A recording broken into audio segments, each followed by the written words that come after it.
Bam. No. Now bam. Can you hear me? Yeah, we got you. Cool. What's up, Chris? What's up, Tyler? I was gonna call you Christophel. It wouldn't be the first time somebody's called me something like that. Will you pronounce your last name for me? Christophel. Christophel. Yep. It's a good one. I'm trying to think if there's any athletes that got ass names. It seems like they all got like extra good names. Like someone knew that they were going to be popular. Sevan, you know there's a guy in this competition whose name is Riley Good? No. Really? I know that there's a commentator named Brian Friend. That's kind of weird, right? It's like so obviously made up. Dude, what the heck is your beard doing? What are you hiding? That's a fake name. Is the audio good here? It's a what name, Tyler? It's a fake name. Fake. Yeah, it's so fake, Brian Friend. Yeah, your audio is great, buddy. Are those new headphones? Yep, I wanted to test them out. This is what I'm going to try to use this weekend. What do you mean test them out? This is like a real hardcore show. You can't be just on here testing out your new gear. I feel like a noob. I have iPhone headphones in. That's how. It's okay. It took me like 8 podcasts to get headphones. Got you. April 18th, 2015. April 18th. I'm fixing Tyler's Instagram right now. Let me see. April 18th, 2015 was Tyler's first. Hey, I don't like you in the comments. Do you know the only thing dumber than me fooling around on my computer at the beginning of the show is you writing in the comments, Sevan Googling at the beginning of the show. Go away. It's my show. I don't give a shit what you think. Get the fuck out of here. I do care what you think, though. Keep writing that stuff because it's fun. It's fun, little banter back and forth. Are you a Noble athlete? Yes, I'm part of the Noble team. How stoked are you on that? Really, really stoked on that. Proud to be part of the Noble family. Are you there because you are a fantastic athlete, or is it that you are slightly more attractive than the average human being? Maybe a little more than slightly. Let's just leave that to be determined. He was a big fan of your long hair, Tyler. The Christian Bale. I don't want to talk about it, man. What? I don't want to talk about it. Oh, could you wish it was long too again? Sometimes, man. Some days I wish it was long. Oh, dude, you're such a pimp with the long hair.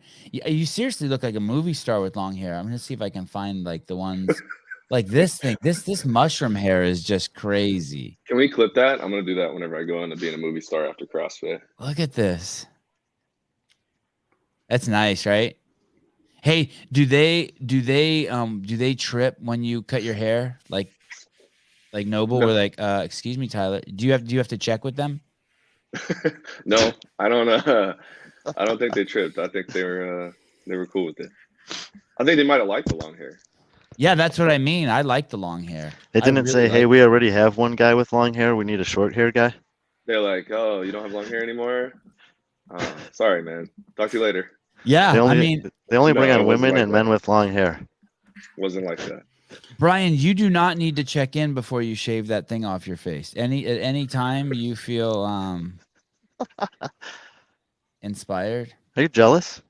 I'm sensing some jealousy, actually. I am. A little just. He can grow one this thick. It's just not this color. It's great. Mine seriously looks like pubic hair stuck to my face. I'm still waiting on puberty, so maybe I'll get that. Look at it. So is John. I'm there with you. Yeah. We should say they might not be able to grow the best facial hair, but they're way stronger than us. Yes. How That's is the that? secret. Just don't grow facial hair.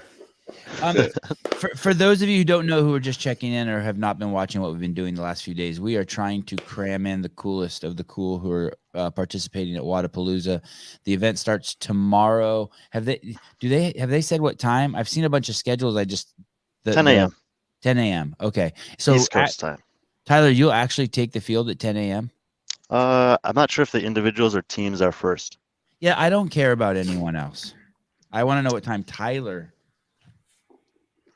is going. What time do people who like want to watch big boys throw weights around start watching? Do we know? I don't know. I'm not exactly sure what time our first heat's at. That makes me feel so much better. So you don't have a schedule, a granular schedule yet?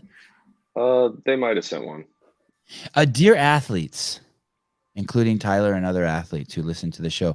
Please, if you have a schedule, send me one. Send it to me in my DMs, text me, send it to Brian. I need a schedule because the schedule they give the media guys is so broad. That's the last thing I've seen is a broad schedule too. Just like when the events start and the end time is for the whole 7 day. to 3. Yeah. Do you care About heat times? Yeah. Or anything like would you like to know right now that you're going to be busy from like 10 to 1 and then from 2 to 3 and then from 6 to 7? Would you like to know that now? No, I don't care. Oh, I'll be locked in all day. Yeah. Lucky you. Yeah, you go there and you basically just surrender, right? To it's like, hey, these 4 days I'm gonna have to do hard shit. That's the best way to do it. Tyler, where are you guys living full time now? Cookville as of about a month ago. Okay, I thought that you guys had made the move pretty recently. Did you Yeah. travel down there with any of the guys, or did you guys just the two of you come down separately? What you mean, to Miami or to Cookville? Miami. Miami, I was by myself. Oh, did Bailey not go? She's here. Yeah, she Oh, she's with came. you. Yeah, she came in from Springfield, the spot where we moved, or where I moved to Cookville from. She's still there. Currently. Gotcha.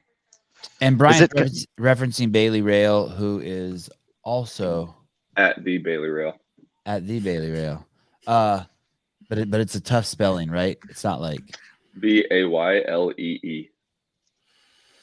and then that should pop her up. She's popular enough. Does she have more followers than you? Yes. Surprise, Way more. surprise. Shocker. Yeah. Is she a noble athlete? She is. And hers is because she's really good and really, really good looking. Yeah, you can just answer it outright with her. Both. And C, all the above. How did you meet Dude, her? she's been killing it this year from a market standpoint, I think. She's been killing it, man. It was only a matter of time. She's like That's what the she good- does. She just kills it. She's She like just the does good that. crypto. She's so good. How did you meet her? And the reason why I asked specifically is your Instagram account just take all of a sudden just like some crazy turns. It's like baseball and stuffed animals, then all of a sudden CrossFit, and then all of a sudden Bailey Rail. It's like just these 3 distinct periods. Yeah, that's pretty. It's pretty That's right. accurate. Podcast over. We summed up your life. That's pretty good, man. Yep. Missing maybe some childhood stuff in there. Maybe I guess the stuffed animals, but yeah. How did you meet her? I told her that I liked her shoes at the water fountain at the gym. At a CrossFit gym? Yep. And how old were you? Can you give us some details? What was the weather like that day? Did you have BO? Man, I don't think I had a shirt on, which maybe increased my percent chance of some feedback from her end. When Did you know? when you commented about her shoes, did she say, "Hey, buddy, my eyes are up here"? I think she probably looked at me with like, "Who's this gym weirdo creepo?" So did you know that like that was that where you're like, okay, I got to think of something to say to this girl? Not really, because I feel like I was in the middle of working out and I was going to get some water. And So it was then- sincere. It wasn't like Chris Rock's line. You know, like Chris Rock says it after a girl turns 13, everything a guy says to her is you want some dick. It wasn't. It was actually like, hey, those are cool shoes. No, it was totally like genuine, sincere. You're a good dude. Are you a shoe I guy really in like general? those shoes. What's that? Are you like? Do you always like I always look at people's shoes because I'm always curious about like what the new models are, the new brands that are putting stuff out. Is that you? I don't know if it's specific to shoes. I pay really close attention to a lot of small detail stuff, so I noticed like weird stuff. She had on like some pink Reebok shoes. So I was like, oh hey, there's a girl with the pink Reebok Nanos. I take these pills right here. I'm gonna say the word wrong. They're not desecrated. Defecated, not defecated. What's the word when you dry something? I think you got it right the dehydrated? first time, actually. No, not desecrated. Dehydrated. It's kind of close. It's kind of like dehydrated, but it has an S in it. Someone will write it in the comments soon. Can we see the comments here? Is my mom watching? Can my mom tell me? What good are you, mom, if you can't tell me how? Oh, desiccated. Oh, it is desiccated. Okay. That's close. Thank you, Colin. Okay. So I take these pills because I'm on the carnivore diet, or I try to stay as close to it as I can. And this is organ meat in these pills. So I started taking these like a year ago, and they had got all the different ones. They got the beef, they got the adrenal, tallow, just everything you would need.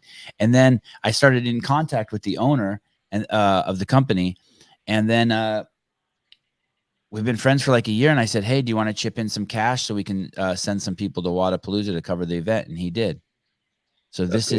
it is cool. This is the Ancestral Supplements Sevon Podcast Wodapalooza event with our special guest, Tyler Christophel. God, this is Tyler, good. Is that how they do it on Talking Elite Fitness, Brian? They have like big, long, fancy sentences like that? Yes, something like that. It's good that you're learning some things from them. Yeah, I am.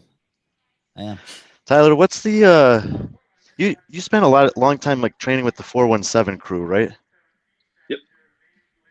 And how would you describe with that? I mean, it seemed like pretty much everyone there was focused on the team route for a long time. Maybe I don't know if Yep. they had any individual athletes, but you guys like regularly had a good team. Yep. And now you're over in Cookeville, where they have a good team, but also a huge host of individual athletes. Are there any notable differences in the training environments?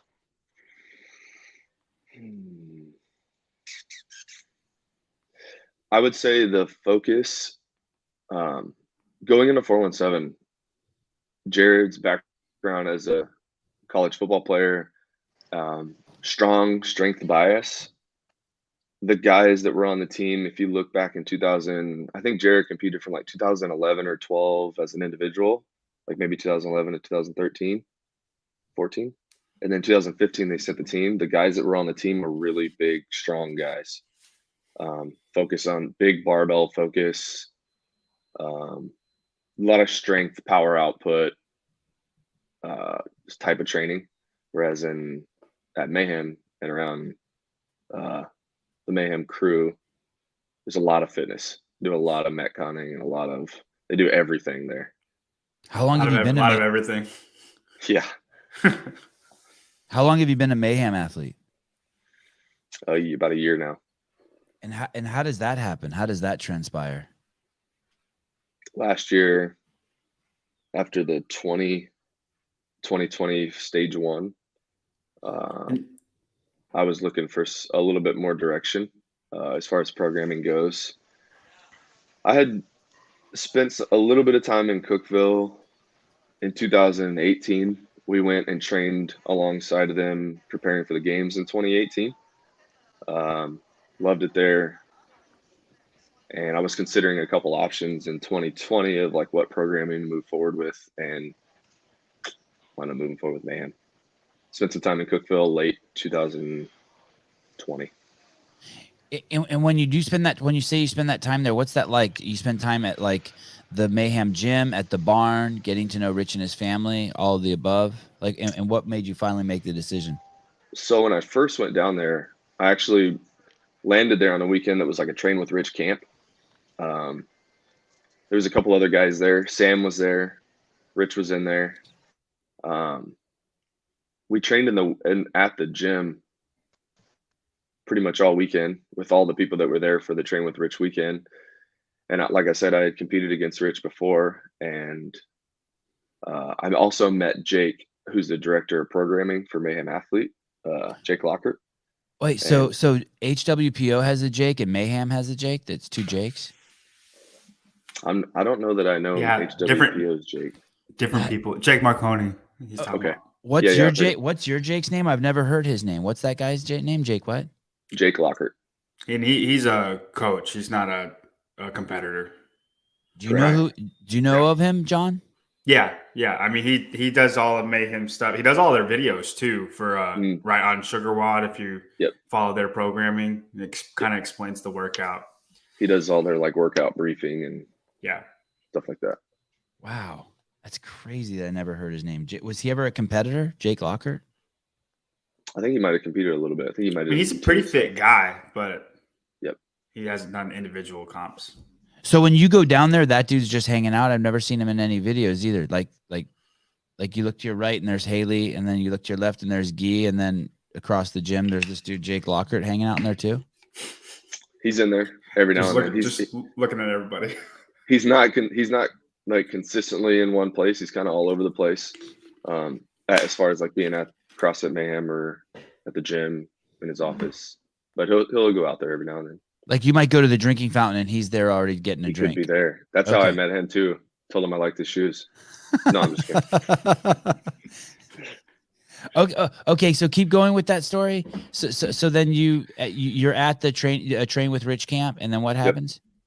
I just expressed interest towards Jake. I said, hey, I'm looking on taking on a little bit more programming, learning a little bit more about what it's like to go individual. And because in 2019, I was team. 2019 was the weird year. That was the year like sanctionals, and you could compete as an individual. You didn't have to commit to either. So I did, I think, 3 events with CrossFit 4 and 7. I did Wodapalooza, Granite Games, and Rogue Invitational. And then I did the Mid-Atlantic as an individual. And then I did the Open. I took a shot at qualifying as an individual. I didn't really know what I was doing training-wise and preparation-wise. And I was working full-time too. So going into 2020, I took a haymaker at the Open. I also took a different job. And then I was getting programming through Misfit. I was working with Drew from Misfit, who did a really good job. He didn't even really take me on. I was just getting programming from him and doing it. And I wound up qualifying in 2020. And then that was the year we also competed late, like September, October, before we did the games, that stage 1 deal. And then after that, that's when I moved forward with CrossFit Mayhem or Mayhem Athlete. And with some pretty hardcore commitment, you moved down there. Mm-hmm. I did that obviously late 2021. I mean, I've kind of always wanted to train around CrossFit Mayhem and around that group. Like they have a really good thing going, right? And it just happened to work out. 2021, I did the individual semifinal at CrossFit Mayhem, which was the online event that me and Sam together. Bailey did that one as well. And then after coming up 1 spot short in that, after a major penalty, I did the last chance qualifier, and I was 1 spot short there too. So I kind of went to Rich and Jake, and I was like, whatever I got to do to not be 1 spot short again, that'd be cool. Yeah, that is. Oh, look, is that your significant other? Maybe we saw her. You better tell her the camera's on. Something crazy don't happen. He muted it.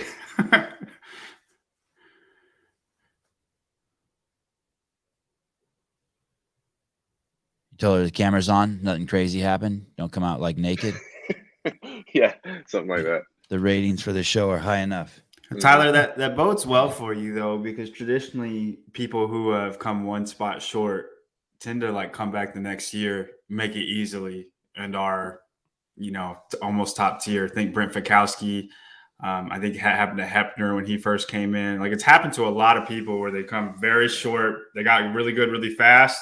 Came 1 spot short, it's heartbreaking, and then are just a monster the next year. So if history shows itself again, it bodes well for you. Thank you. Go ahead. Thank you, John. Tyler, what's this? This is your first competition ever? CrossFit competition? Yeah, I owe that guy on the left. His name's Alex Kelly, and I'll shout out his brother too, who him and his brother are really, really good buddies, friends of mine. Ray's a mentor of mine, his brother, but he actually signed me up for my first CrossFit competition against my will and forced me to do a partner comp with him. And you were stoked? Yeah. Not at the time. I was pretty terrified because we hadn't really been doing CrossFit much at all, actually. So he had some CrossFit experience, and I was just working out. Me and that man and his brother ran a baseball training facility, and we were just working out. Like I was 24, 25, working out, helping young baseball players.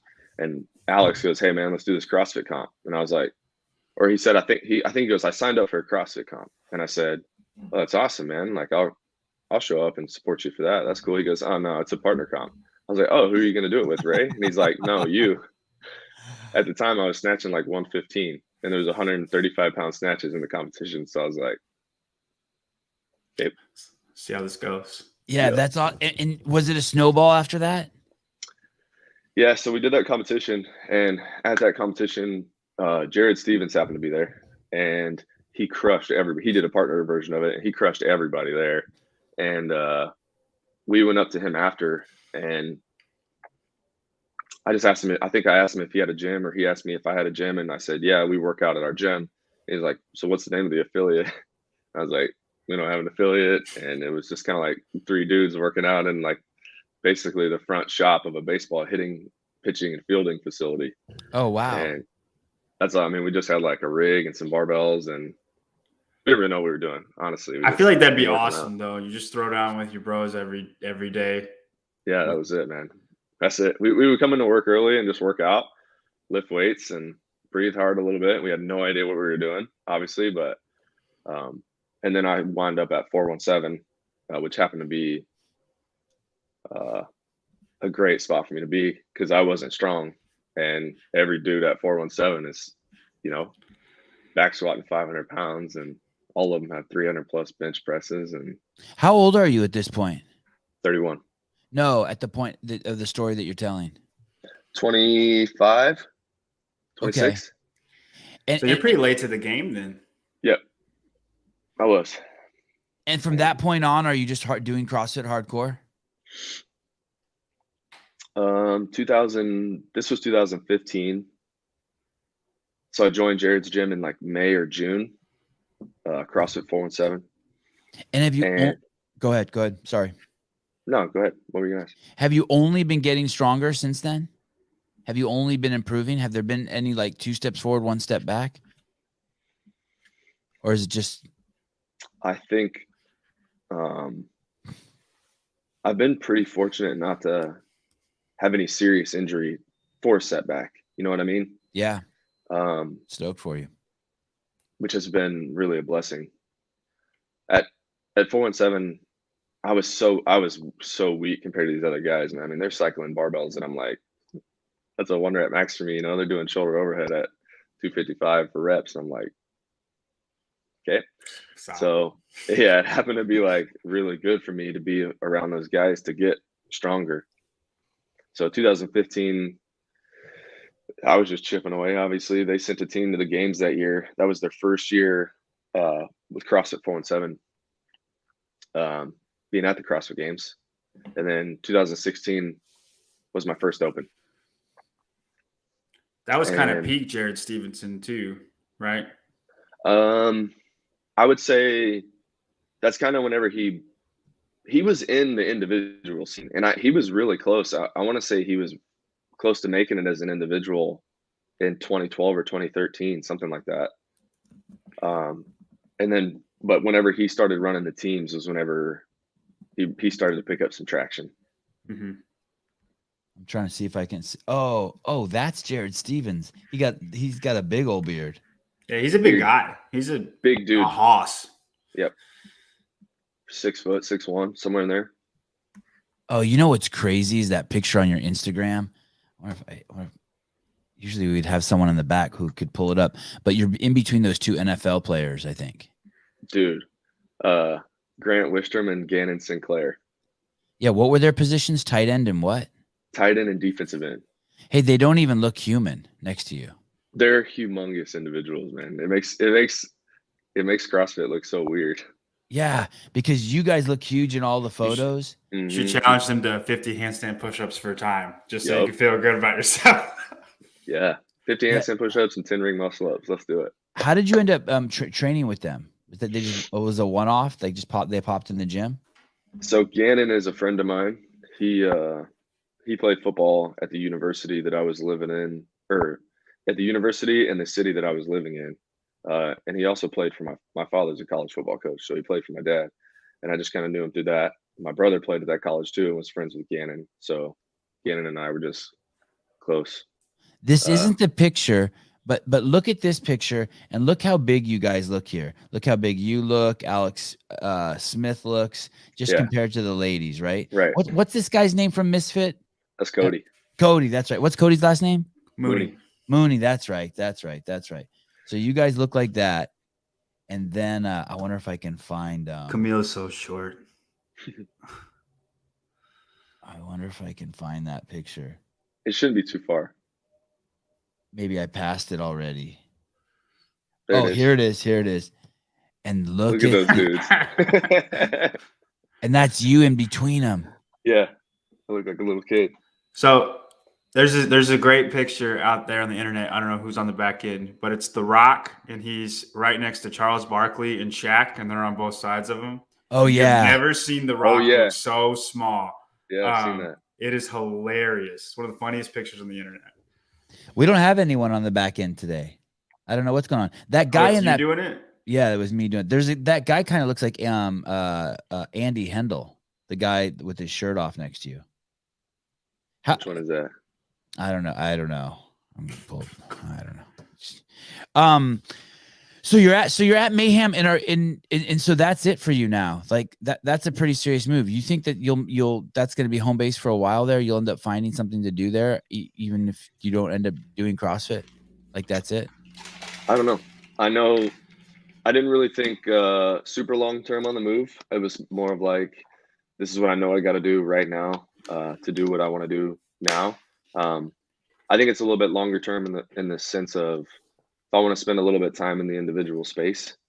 I love Cookville. I love the people around. I mean, it's a blessing in my life to have all the folks from Mayhem around. So who knows? Are you doing any baseball stuff anymore? Not anymore. I still have a couple athletes. I still have a couple athletes that I was around whenever they were younger, and I was at that baseball facility that I still kind of mentor, have a relationship with. They're at like the high school or collegiate level now, but anything beyond like actual physical hitting training or fielding training, it's more just like, hey man, what do you need? Are you in a season where you need some help where I can help? Which I dig that stuff a lot, actually. The level of commitment from the people you're surrounded by is pretty insane. The two examples that immediately pop up is Samuel just had a child. He's got another child. He's got a wife, and he's coming down there. And then Guy just came from Brazil. These aren't as fun as it might sound from the outside. It takes some pretty crazy balls to do what they're doing. It's a lot of testosterone. It is a lot of testosterone, but there's a level of commitment. It's like we had Griffin on last night, Griffin Raleigh. Do you know who that is, Tyler? Yeah. And you know, he's this big, strong dude, crazy confident when he speaks. And yet basically he had never left his like little tiny bubble. And he was talking about how scary it was to go to Dubai the first time by himself. Like making moves like this. I mean, we're all just human. Right. And,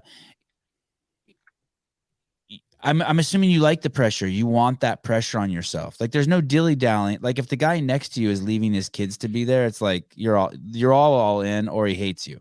Right? Yeah, I love it. Is Bailey training there too? She'll come in for, you know, some time, come spend time there and then take off back home for a little while. Which is kind of what we did last year. And in preparation for the CrossFit Games, for her last year, we just stayed there. So it's not so far away that it feels like a move, like a permanent move. Does that make sense? Yeah. It's about a 7-hour drive. She'll come stay there, you know, spend as much time as she wants or needs there. Then she can go back home. Her whole family and home base is back in Missouri. So, I mean, it's a pretty good setup for her. She can go. Who does she train with back home? At home? Like who does she have a coach? From Mayhem, you're saying? No, just in Missouri. Like anywhere, wherever she is. Does she have a coach? Who does she call daddy? From back, whenever she's back home, we do not have a coach back in Missouri, but she does stay in contact with Jake, the same guy that I'm with. And when she comes to Mayhem, obviously she gets time, you know, some time there with him. So I don't get it. Why not just jump on the bandwagon? Why just say, fuck it? Yeah, I'm going there. Now my training partners are Rich and Haley Adams and this dude that I'm hanging with, Tyler. Like, why doesn't she just get, does she have a job up there? Like, why doesn't she just get on the program? I'll let you ask her that. Okay. All right. I mean, I heard Rich sweats a lot. Does that have anything to do with it? She doesn't like the sweaty gym. Okay. She got a really sensitive sense of smell, and you know. Oh yeah. Does the barn have its own unique smell?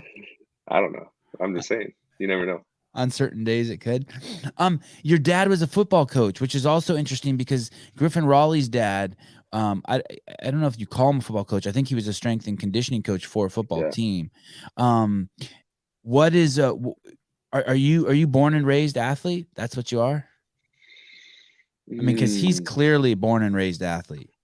His mindset, yeah, the way he talks, the way he moves. yeah. I would say I'm a product of my environment a little bit. I grew up around football, like athletic facilities, gyms, fields. Sports have kind of always been the backbone, um, besides loving the Lord for my family. What was the first sport you played? Do you remember? Probably T-ball, man. I don't know.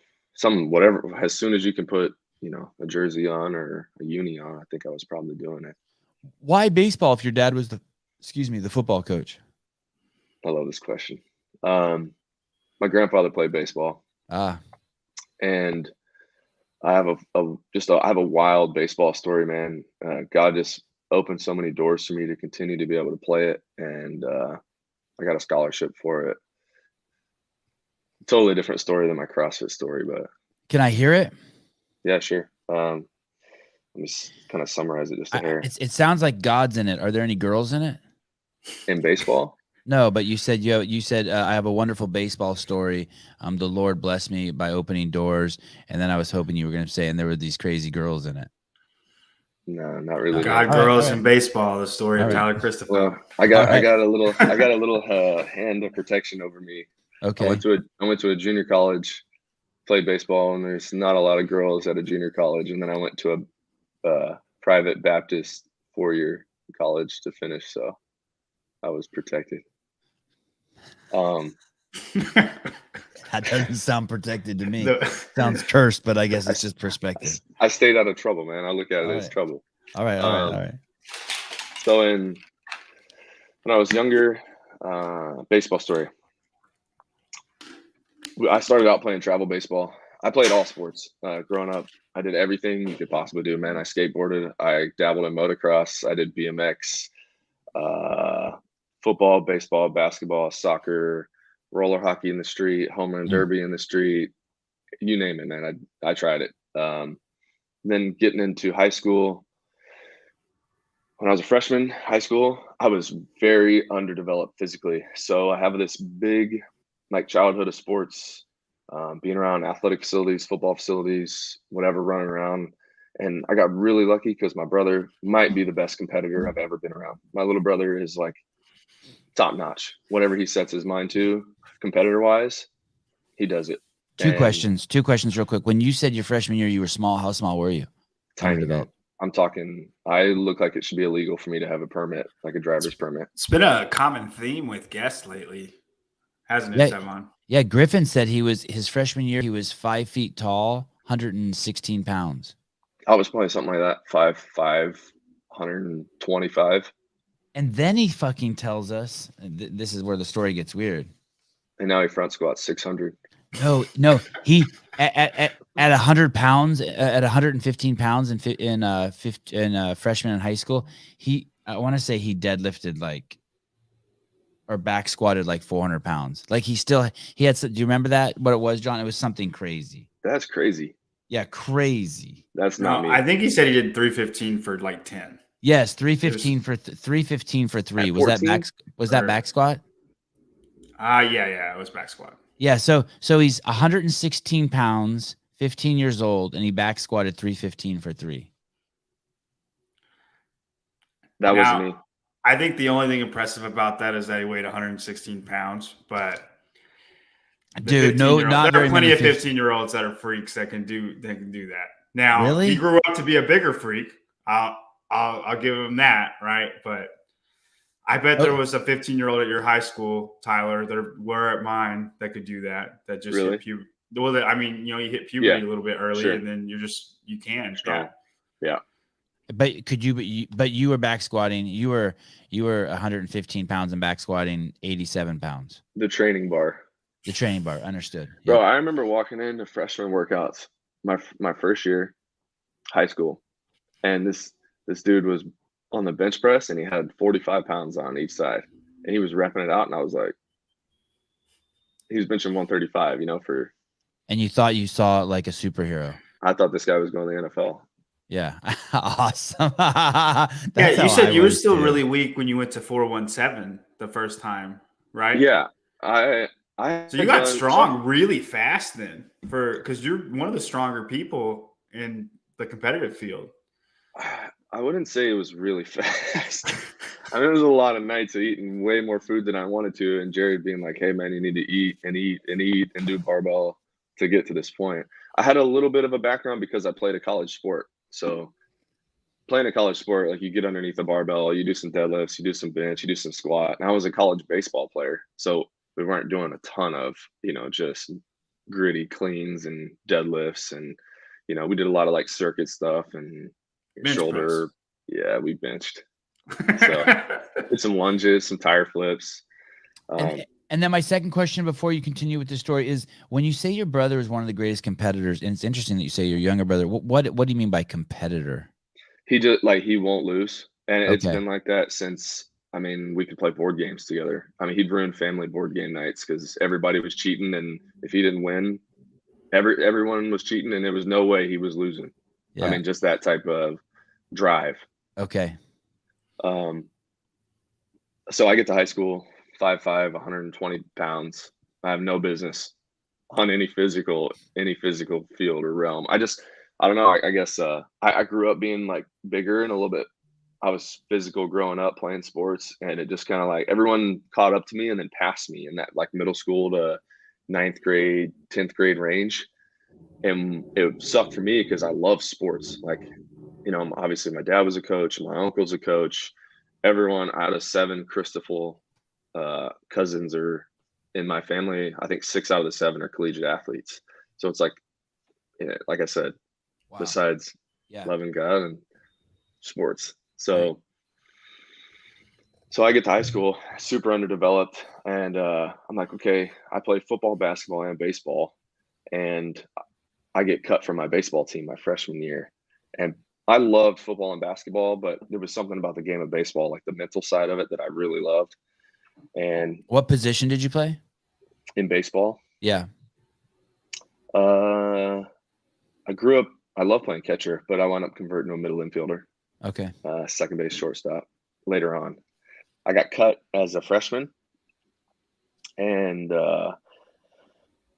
I went and played for like a summer ball team. I didn't make our freshman baseball team or our freshman summer ball team, so I went and played. Did you cry? Did you cry? I don't remember. I think I just got pissed off about it. So I went and played So for it another hurt. team. It hurt. Yeah, it for sure hurt me because I wanted to play and prove that I could play. And were you just too small? Yeah, just small and underdeveloped. I'm telling you, man. Like I had no business driving. I had no business being on a sports field. Like I was so far behind everybody. Every time you say underdeveloped, we I think need- of a we need- polywog. I think of like a polywog, and all. I gotta show you a photo. Yeah, we need photo, pictures like, right now. I have a photo like of my 14 or 15-year-old ID somewhere. It's in my phone somewhere. I'll pull it up whenever I get a second. But so I went and played for like a public just a public team, summer team, baseball team, so I could just get some reps. And then my sophomore year, I came in and I made the team, but I made the team, which was awesome. I put down basketball my sophomore year, and you played what kind of basketball? High school basketball. Oh, okay. I thought you said dumb basketball. Okay. No. I put basketball down after my freshman year, and I was like, I want to focus on playing football and baseball. Here you are. This is you as a senior. That's as a senior, and that's like, I mean, it's still, I still look like I should probably be starting high school at that. Yeah, you look pretty young. You still look like a normal boy there, though. You don't look like a polywog. I'm 5'8", 5'9", probably 150 there. Okay. Okay, sorry. Go on. Okay, so sophomore year, you do make the team. Yep, and don't play. Like very minimal reps. Didn't get in much. So I kind of thought, maybe God's closing that door on me, and maybe I just need to focus on football. So you did think like that already as a 15-year-old boy or 16-year-old boy. You thought you couched it in those terms, like, no. Oh, this is God's choice. No. Okay. No. Okay. This is hindsight. Okay. So, but in kind of in my head, I'm thinking like, okay, I'll go into my junior year. I was at a pretty a prestigious football school where I was living at the time. Bunch of really good athletes in my class. So I'm like, I'll just focus on football and kind of immerse myself, even more in that and try to contribute there and see what I can do there. So, and I'm thinking this, and then I'm like, man, I'm probably done with baseball. And I think I was my junior year of football, and I was in the type of school where there's probably a senior over you who's been waiting to play for 2 or 3 years, and then you're gonna get your chance your senior year, and maybe you'll get some reps your junior year type of school. And the first play of the first drive my junior year, the guy in front of me breaks his leg. So I'm like, okay, so I'm in. So I get my name called and go in, and I was still small, obviously, but I was just a grinder. So And what position did you play then? Well, I was trying to play quarterback, but our quarterback was a phenomenal athlete, 4-year starter at the University of Alabama as a baseball player, and got drafted by the Yankees. So I learned real quick I wasn't going to play quarterback. So I think, okay, so if we play on a Friday night versus this team, on Wednesday, my head football coach goes, Christophel, I know you can throw. Can you catch? And I'm like, sure. So he's like, okay, go play slot receiver. So I run out and play slot receiver and catch one pass for a touchdown in practice. So he's like, okay, you're playing slot now. So I'm like, okay. Which is what Griffin played, by the way. Griffin played running back and slot receiver. He was more of a running back, but sure. Yeah, I was I didn't run through people. I tried to run around people because I was so small, Mm-hmm. Griffin probably the opposite. That dude just runs over people, I bet. Yeah, but, probably. So anyways, I found myself starting football my junior year and kind of laid baseball down. I finished my junior year of high school, and a few of the guys on the coaching staff where my dad was coaching got fired, and my dad happened to be one of those 3 or 4 guys. So I immediately knew what was happening. This has happened 3 or 4 times in my life before, where we were like, we're at a university somewhere, living in that city. Dad gets fired. We're moving. So I wake up. Mom's crying. They're having a conversation out back, and I'm like, "Yep, we're moving again. Where are we going?" Dad's like, "Hey, did you hear that, people? He got fired." And Mom was crying. Getting fired sucks. Yep. Especially when you love your job. Yep. So you love your job. You're good at it. You've given your life to it. It's everything to you. And you get fired. Go ahead, Tyler. It's tough. It's a moment of peace for my homie. I got you. Pour 40, my 40 out for my dead homie, Dave TDC, the Dave Castro. Probably sitting down, drinking himself his miseries away. Okay. Let's move forward. It's just one guy. It's no big deal. It's not big. Everything will be fine. It's just the evolution. Who cares if Coca-Cola owns CrossFit? I don't care. Let's go work out. Some of you are so dumb. Dude, some of you are so dumb. It's like the car is not going to Los Angeles anymore. It's turned around and driving up to Alaska. You know that. You're in there just being like, it's fine. Okay, sorry, Tyler. Mom was crying. Mom was crying. Yes, yeah. I was about to start crying. I mean, it was already doing that before Dave got fired. I'm not saying. I'm just saying that I'm trying. That's a signifier. That's a signifier of it. Bro. That's a first. Did all the apostles die, Tyler? Do all of them get killed in the Bible? Most of them do. Do any of them live out? Do any of them die of natural causes? Did any of the apostles die at like 94, just like with their grandkids hanging out? What is the stat on that? 97% of all people die at some point. There you go. Yeah, I'm sure they died. We're just watching the apostles get killed, metaphorically. I hope that's not blasphemous to use that as a metaphor. I apologize if it is. Okay. So your dad gets fired. You've seen it before. Yep. And he was the coach at your high school. No, college. College. Okay. College football. So when you say your junior year, but you're in high school. Yep. High school. Okay. Yeah. Mom's upset. We're moving. Don't know where. Don't know when. Like I said, happened before. So I have a couple options. My dad, he's moving to Missouri, and I can either go with him, start my beginning of my, or start in the middle of my junior year at a new school new high school in Missouri, or stay in Louisiana, finish out my junior year there, and then move with my mom and brother before my senior year, or I can stay with my head football coach and finish my senior year of football there. So where would you stay? Where would you sleep where? if you stayed? In Louisiana? Or wherever you were. I don't know where you were, but where would you stay? You're saying your dad might go. Yep. But where would you stay if your dad left? Well, I would have just stayed in the house that we were living in Louisiana. So dad would have gone, taken the job, and held down the fort at two places? Me? No, your dad.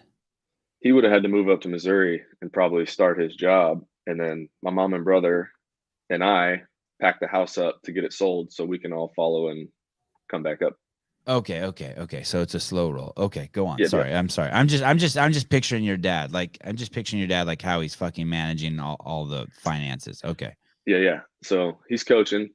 He is going to head up to Missouri. And then if he takes off from Missouri to start this new college coaching job, me, my brother, and mom pack the house up and we follow him after we sell that house. Does that make sense?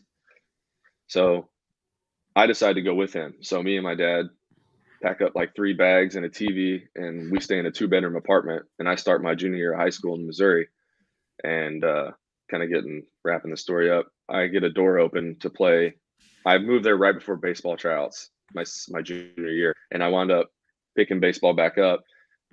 My coach at the high school I was at in Missouri gave me an opportunity to play baseball, and I ran with it. I played my junior year, played my senior year football, and finished my senior year of baseball at that high school. And I didn't have any offers or any looks.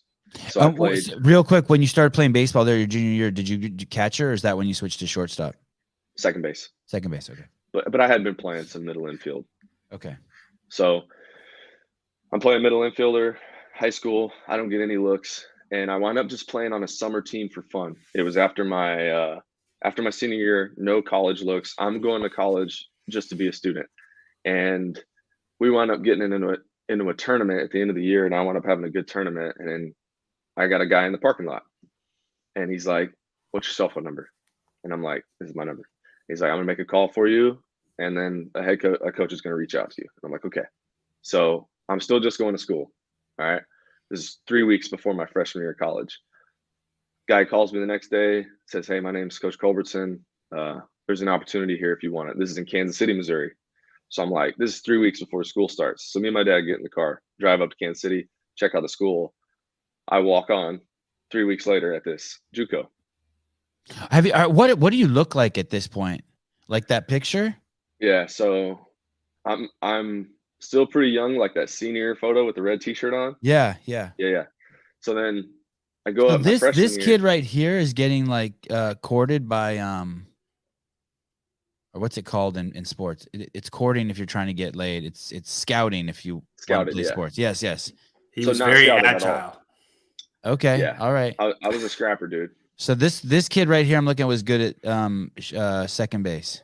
Second baseman. And could he hit? No. Okay. All right. Didn't have the physical strength to hit. All right. Yeah. So he's a great bunter, though. One of the best bunters in the game. I could put the bat on the ball. How about that? All right. Yeah.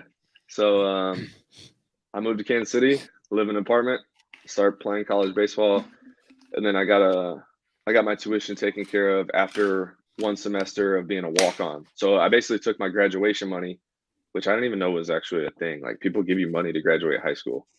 So I took whatever graduation money I got and put it towards my tuition because I was a walk-on. I didn't get any money. And then at semester, both coaches decided to put me on some money so I could get my tuition taken care of. So, which was another door, honestly. And yeah, your dad's stoked when he hears that. Oh, loves that. Oh, that's a dream come true. Yeah. And by then do your mom and your brother move up?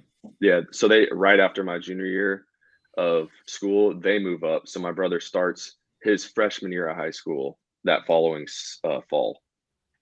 So after 2 years at that junior college, I hadn't really got any looks until like really at the end of my 2-year deal there. And then I got an opportunity from a guy at a university. It's called Southwest Baptist University. It's in Southwest Missouri, which is not far from where my parents' home at the time was, about an hour. from there, and I got a full scholarship opportunity there. So I took that, ran with it, played 2 years of college baseball there. So basically, long story short, it was like, Too late. No, too late. You can't tell a 10-minute story and then be like, to make a long story short. Yeah, we're already Long story long. it's just been baseball was just a continuous like, oh, I think this door's shutting, and then getting another opportunity, and it not being like, it was just like a crack in the door, you know. It's like, hey, we have a walk-on spot opportunity for you, take it if you want it, you know. And then it was like just a constant, that was like the constant theme of the story, I guess. Perseverance. Yeah, like, I don't know. And then you're basically teaching kids how to play baseball. And in this facility where you teach kids to play baseball, there's these other two bros there, and you guys work out in some in whatever facility you have there, facility. Yep. And those one other of two guys owned it. Okay. And then one of those, and I just picture this place full of batting cages and balls flying around. Okay. And then from there, one of those guys is like, hey, I'm going to sign. Did you know you were doing CrossFit in that when you were working out there? Sort of. I knew he had some interest in CrossFit, and he had done some CrossFit before. So it was kind of the, I guess, methodology is the word. But yeah. No disrespect, but what a cutie. God, no one's ever said that to me the whole time I've been 250 shows. Thank you. Oh, him? It's all you, man. Have you had COVID yet? Yep. How was it? Well, the first time that I got it last year, the original COVID was horrible. Did y'all get that one? I got that one. I haven't had Omicron yet, so well that I know of. I guess I could have had it, but did you get the first one? I don't know. I don't know. I don't know. Did you lose your taste or smell? No, but my wife lost her taste or smell a few months ago. That was pretty crazy. Yeah. Did she have bad symptoms with that? She tested positive. She didn't feel good for a couple weeks, I never. It's it's been 4 months, and I've never heard her actually say, "Yeah, all my shit's normal again." Like her taste and smell. Like I think it got her good. Do you wear a whoop at all, Tyler, or anything like that? Yep. Did you see what it was during COVID? I think that stuff's cool. So like I was 1% for like 3 straight days, and then I was like, I think I got it because I take Ancestral supplements. I don't really get sick. Are you a Liver King fan? Am I? Yes, huge. I want him to carry me up a mountain in a backpack.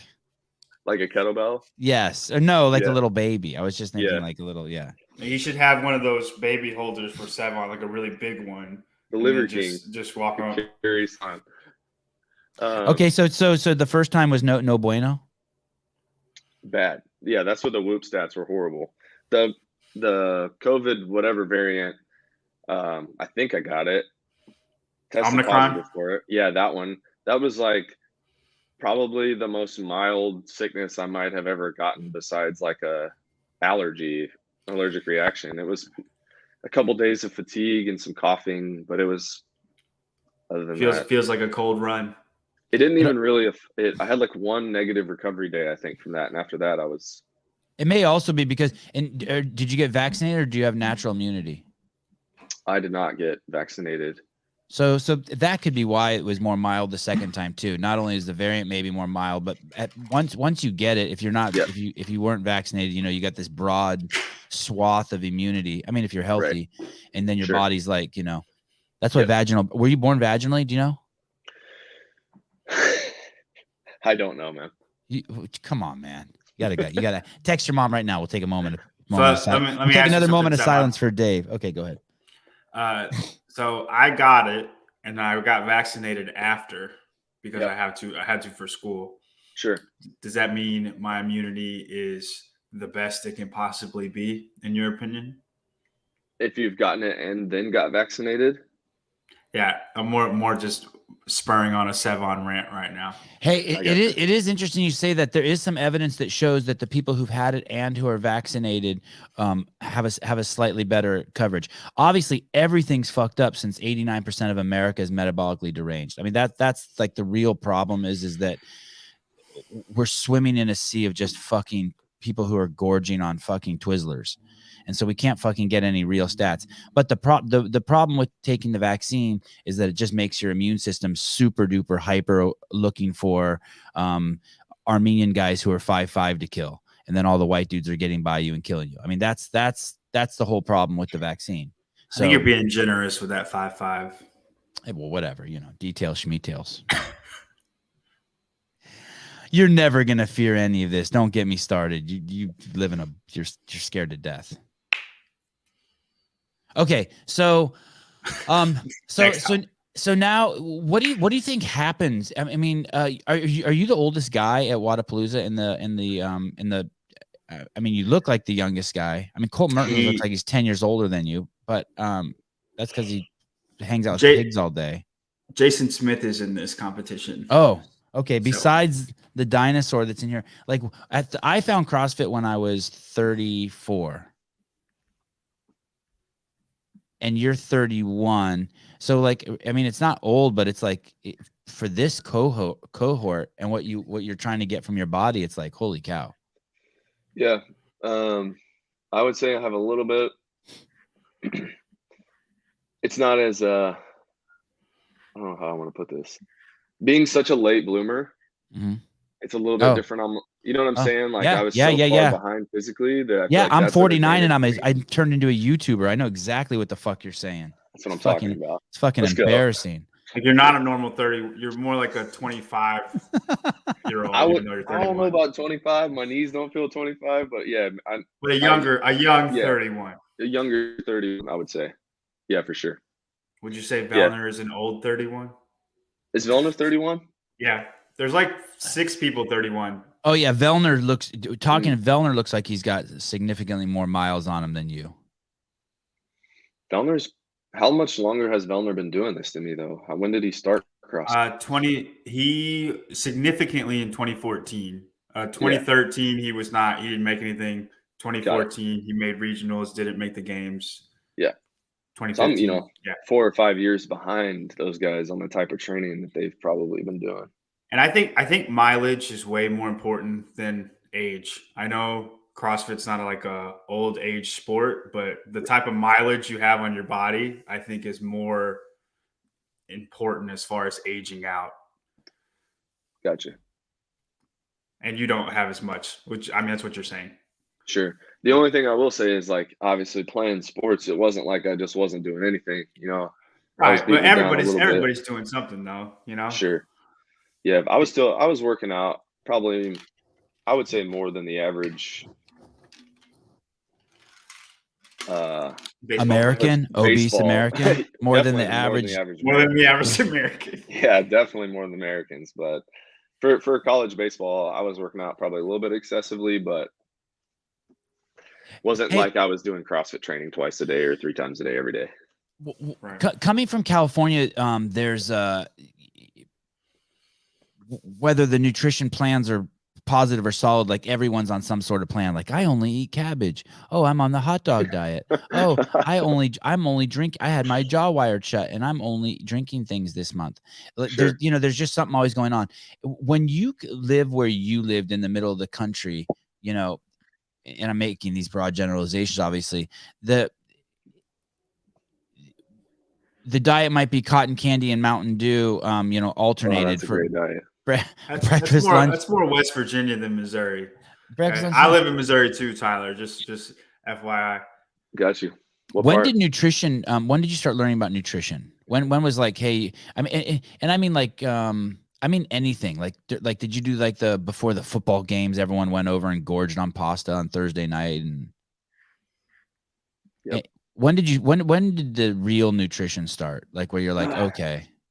I started learning a little bit. Obviously, my angle is a sports nutrition angle. Like make sure you fuel yourself for a game and like you're getting water and electrolytes in so you don't cramp. Like just general nutrition stuff in probably high school sports. College was more like survive, like learning how to cook, stuff like eggs and bacon for breakfast and just simple like burgers and stuff, like learning how to feed yourself.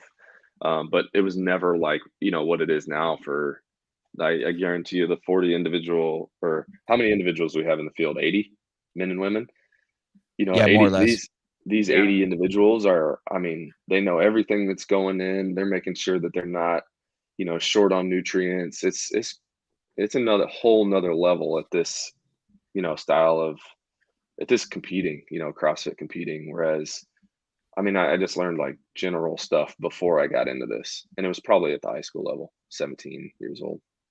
And what are some of the misconceptions you have that you've kind of been unfucked on now that you're in with these nutballs in the CrossFit world? That just get in as many calories as you can. That was kind of a concept that, you know, whenever you're younger, it's like, sure, you can have,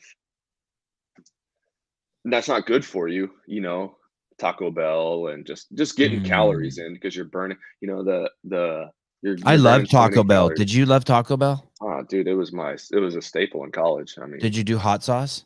oh yeah. 12-pack of soft tacos and hot sauce. No, You didn't smoke weed though, right? no. I was a No. cheesy gordita crunch guy. I drove Oh. all the guys that smoked weed. So if anybody ever needed a ride or needed a friend, I was that guy. You're a good dude. Everyone needs a codependent. I love it how I was there. You're a good dude. Bro, Okay, I didn't have any when I used to Taco Bell. I was high as fuck, and we didn't have cheesy gordito. We just had like soft tacos. did you guys have did you have the Baja Blast Mountain Dew? No, no. Mm. I mean, maybe Yeah. they did, but I wasn't ghetto. I was a It's a sophisticated. staple. I mean, maybe that's a Louisiana thing, but When's the last time you had a Mountain Dew? I don't know. But it sounds really good right now talking about it. Don't judge him, Sevon. Don't judge him. Don't judge him. More of a Dr. Pepper guy. Did you chew tobacco when you played baseball? Yep. Was that hard to quit? Nope. What? Dude, so Let everybody me has, guess. like, a Let hard me time. guess. You asked Jesus for help, and boom, it was gone. Dude, he took it. Is that really the story? No, not really, but Oh, good. he can do that with anything, you know. He laid at his I feet. do. I know. No, I did not. I guess I did not give tobacco to Jesus, but he did help me in some way. No, I had a can one day and I was like, this doesn't, it was just habitual. You know what I mean? It didn't even do anything for me. It was like, I have a meal, I have a dip. I'm on the field, I have a dip. If I'm Yeah. doing work, I have a dip. Yeah. You know, something like that. And I was like, I took a can one day and I had like a little, you know, in your car, there's a little side pocket on the door. I took the can, it was like half full and I stuck it there. And I was like, I bet you won't not touch that for however long. And I didn't. I just quit. 2015. Oh shit. So I just had a can of some tobacco and stuck it there. And I was like, I'm never taking the dip again. Hey, did you know Bailey at that point? I met her 4 months later. So maybe I quit chewing. I didn't have chew in my teeth. Yes. There you go. It may be even deeper than that. Like you made space for that in your life. That shit is It I might have fucked been around. God that works in mysterious ways. Bailey would have never said yes with chewing your teeth. He never closes one door without opening another. That shit's gnarly to quit. I'm impressed you did it like that. I messed around with that stuff for like 6 months, and I smoked cigarettes for a while too. And chewing tobacco, like. And what's crazy is the first time I did it, I threw up. So then, like, why do I come back a second time? It's that. I don't know why. It's weird. Did you throw up the first time you did it? Not the first time, but the second time I did, it was really hot outside and we were walking around. I kind of got nauseous and I was like, I don't know if it's because of this, but I was like, you knew let's do it a third time. Yeah, we better test this one more time. Yeah, I don't know why nicotine's like that. In the name of science. Yes, in the name of science. I don't know. Let's give everyone on the planet an injection. Everyone. Fuck the baseline. We don't need to. Let's just do a little experiment. Caffeine is a different monster, though. Okay, talk to me. Dude, I did a 3-week caffeine fast last year. Mm-hmm. Day like 5 through 7. It was rough. Brutal. Wait, why day 5 through 7? For me, it's like within 24 hours, shit starts getting really tough. I don't know. I mean, it might have been like day 4 through 6. I don't know. But I just remember like a couple days in, I was like, I think I have the flu. It was something, man. It was horrible. I hated it. After 3 weeks of no caffeine, the first thing I had for breakfast was caffeine. I think Sevon has went caffeine free for like a year before. I've gone a year a couple times, and then recently I was going to do another year, and I made it 2 months. But literally what I do, Tyler, is the first day I just have 1 cup instead of 12. Then the second day I have half a cup, and then the third day, and then literally like a week in, I just have like a tablespoon, because the headaches for me are real. It's like someone's in there with a sledgehammer trying to get out. It sucks. Yeah, that's whenever I just cut it one day, I was like, man, I'm just gonna do a 3-week deal. That's what it was for me. It was like I felt like sick symptoms, like dehydrated, headaches. Yeah, I felt dehydrated. Body too. ache. What's funny is you said 3 weeks. Like that's it takes 21 days to break a bad habit and 21 days to build a good one. Yeah. The 3 week that's the mark, Yeah. like the breaking point. That's why I did it. I was like, man, I wonder if I can even do this for 3 weeks. You worked at a Starbucks? Oh, I'd love to interview someone who's worked at Starbucks for 10 years and just hear all the stories. Worked at Starbucks, but 5 or 10 days after I quit, I was a zombie and couldn't function. I really hate to say this. This is really hard for me to say, but life is funner with coffee. I need to try again. What'd you say? I've never had coffee. Well, then ignore what I'm saying. It's probably funner if you've never had. But have you had caffeine? Have you had caffeine? That can't be true. Yeah, this is pre-workout. Oh yeah, that's what I mean. When I say coffee, everyone just substitute the word caffeine. Like I don't care. Like if I never drank coffee, that would be fine again. Yeah, pre-workout's fun too. And I drink that light coffee. Like I drink it every morning just to get me going. I usually work out in the morning, but if I don't, it still wakes me up. Yep. What's the goal for Wodapalooza? To have a photographer get some good shots of you for Noble, to set a PR and something. Multiple. To try to get on the Sevon podcast again, like mid-event. Like what's the goal? Yeah, that's it. Just to try to get on the podcast. That's why I signed up. Check. Yep. Obviously my goal is always to win. I would say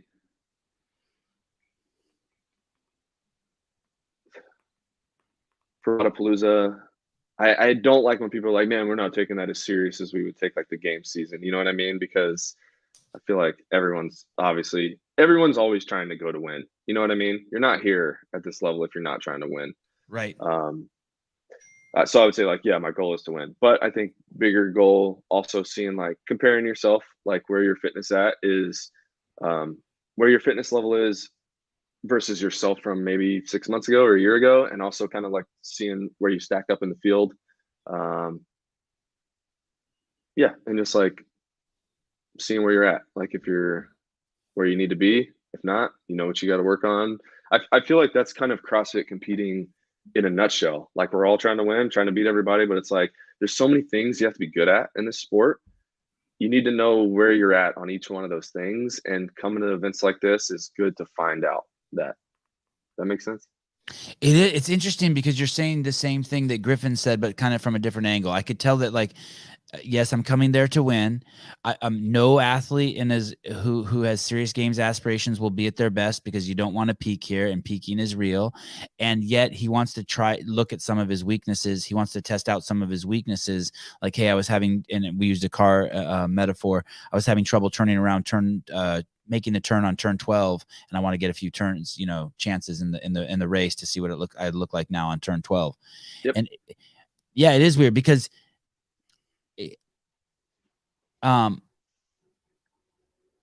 somewhere in my brain, I suspect I understand you guys. It is still about winning, but there's something else going on also. Whereas at the games, it's hey, if your leg gets torn off, you still finish. This is not like that. Right. If you got a kink in this, you would pull your car out, no big deal. But the games is finish at all costs. I don't know. You say that. Say that, but then it's yeah, I don't know. Oh, well, okay. You disagree? You're saying once you go out there, it's really hard to modulate down. Yeah. Once you get started and once you're in it, you're okay, I'm in it. I committed to it. Let's do it. And I've started. But I know what you're saying, where it's if your leg gets blown off, at the games you go. Finish. We saw Scott, right? You go. Yeah, you go 100%. Scott should have pulled out. I don't know, man. What do you not know about? If he should have pulled out of the competition? Oh, that's what you're referring to? Yeah. I don't know. No, It's not really me. I mean, he can finish. If you can do the event, I don't think you should pull out. Sure. You know, some events he did really well. Some events he came last. It just is what it is. Yeah. Man, he was wounded out there. He was wounded. But it's it's what you do. Right. He made he made a lot of impact though. You know what I mean? It's his job, you know. Yeah. You wouldn't leave your job because you broke your toe if you're a construction worker. You could finish the job and then get it fixed if you have to go out after that. You know what I mean? I kind of look at it the same way. I don't know, man. Most jobs, if you were hurt as bad as Scott, you go home. I mean, we maybe are thinking of different but jobs. Scott's great. Scott's great, you know? Oh, yeah. I mean, for Scott, he did the right thing. I'm just saying, if I'm his mom or dad, I want him to go like home and get better. Saying I don't blame but look, him he did the way. right thing. He did the right thing. He's here at Wodapalooza ready to rumble. Yeah. Hey, what do you think it's going to be like for Vellner and who's my boy? Ricky side by side? Like somebody was talking about that yesterday. Like imagine like you had to compete next to the dude who you took Bailey from in this event. And then you're in the lane next to him. It's kind of like that. Yeah. Did that happen? No, I just made that up. Did that happen? Did you take Bailey from some dude? Did you rescue her from a? He shook his head like he goes, "I know exactly who you're talking about." Maybe that's already happened for me, bro. You already raced next to him. I mean, it's going to be tense, right? I mean, it's going to be great from a fan's perspective watching them. Yeah, I was going to say I don't know Ricky personally, and I haven't spent a ton of time with Pat, so I don't know what either of them's perspectives are or opinions really are about the situation. I know from a media hype, I'm outside too perspective. It'll be interesting to see how they respond to each other. You have to suspect they're both going to do well. You have to suspect that. I guess this event's like every other event where they seed you, right?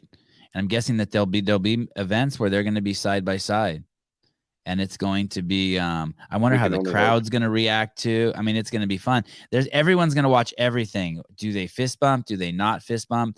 I do think that Pat Vellner has expressed through media and through interviews that he's not stoked on Ricky. He doesn't like what happened. Yeah, we don't think Pat likes him very much. But gotcha. I do think just from the little bit that I know Pat, that when it's different when you see another human being, you start to really relate to him, right? You're like, oh, this is just another human. Like this dude has a mom and a dad, and this dude loves, just like I love. And I think Pat's really susceptible to that.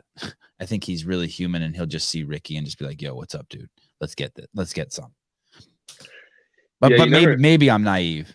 But Pat's soft like that. He got a big heart. I mean, he comes on my show and fucking we're made to be enemies. He what's tough with all the media too is it's like it poses an interesting story. So you know what I'm saying? Like they could have like a cordial conversation or like respect each other as competitors or whatever. Like, they have that like grace and love for each other that you're talking about. But then because there's so much media and you know what I'm saying? There could if be I see sweat from Ricky go on Pat Vellner, I'm reporting it. I'm reporting it that I saw Ricky spit on Pat. Yes. Or who's to say Ricky and Pat aren't let's give them a show. Let's give everybody what they want to see. They want to see it. That would be awesome. If they did that. If they come 1 and 2 and the one flexes on the second place guy, that would be great if they were in on it. See, that's kind of a thing. Nobody thinks about that side of it. Of man, you don't think these competitors know that? You don't think they know that there's tension and people want to see that tension? So let's give the people what. If there's Vellner comes out with a shirt with an arrow pointed this way, it says "fuck this guy," and he just stands next to Ricky. Yeah, I'm a stupid. Oh my god. Oh my god. Type of stuff. That makes it entertaining, Has this guy been tested? Oh my god. Hey, it might not be even if they're not both in on it. It might not be a bad ploy just for Vellner just to mess with his head. Could totally. Yeah, totally. If I there's would- genuine disdain, though, I think it'd be hard to be like, let's give them what they want. You know what I mean? Yeah, totally. I agree. But if there isn't any disdain at all, then I agree completely. That would be so much fun just to throw a little CrossFit reality TV Yeah, out there exactly. for You just never know how much of it is theatric, I guess. If Ricky wins here, it's insane for the sport. It really pushes the ball down the hill pretty good. It gives some pretty crazy momentum. What do you mean, as far as like the story goes? Yeah, just the story. Now all of a sudden, like you have this like right now, these like without Justin here, it's always just going to be we're kind of in this Justin era, I think already. I mean, the guy is just a savage. But if Ricky wins this, it's like, oh shit, like this is something. This is like he really is like, we saw him in Dubai. We're gonna see him here, and I think there'll be more hype, even more hype for him at the games going against the heir to the throne. What were you gonna say? me. Yeah. So me and Brian pretty much agree. There are 3 people that we think are like in the top tier as far as fittest people in the world. It's not just the Madero show, but it's Justin, Vellner, and Roman. And we don't get to see Roman, but we put him in that sphere. So if Ricky were to, we kind of think those 3 are untouchable.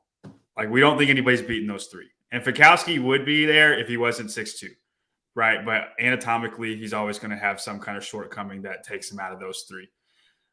So if Ricky were to win, it kind of puts him in that tier, and I don't think many people look at him in that tier. Yeah. So I think that's what he means by get the ball rolling. Hey. It just throws another cook in the kitchen, if you will, as who can win the CrossFit Games. Are you saying? But he's not that. Like, look at Sam Briggs, right? Like, not now, but look at her like 3 years ago or 4 years ago. She was the engine for a reason, right? She kind of held that spot. And now look at Ricky. And now you guys, from the male perspective, you guys give Ricky that mantle, right? He's I'll let Tyler answer. He's closer to Ricky's abilities than I am. Have you competed with? I'm really him? not. No, I have not competed with him, and I don't know. Like I said, when Ricky was on the scene, he got in trouble in 2017, was it? I was in the team side, and really that was my first year at the game, so I was kind of like, I didn't really know what was going on the individual side. What I know of Ricky, I don't have a personal relationship with him. I just know what I see on social media, which might be what a lot of people's opinion is like he did that one workout where he was like maybe close to Matt's time or something at his gym and like screamed at Matt in the camera. You remember that? Yeah. And I was like, man, I don't even really know this guy. I was like, he is mad about something. And I honestly all this anger. What wasn't it like the overhead squat run burpee? It was Naughty Nancy.